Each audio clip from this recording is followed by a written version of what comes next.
খবরদার, মন চাইলেই যা মনে চাই মুখ দিয়ে বলা যাবে।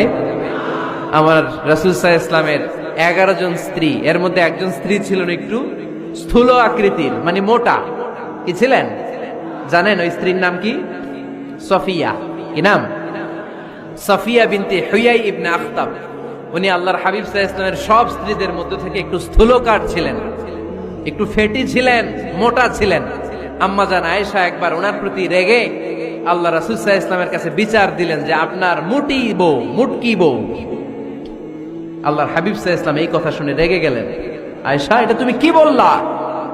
তুমি সফিয়ারে মুটি বলে গালি দিলা।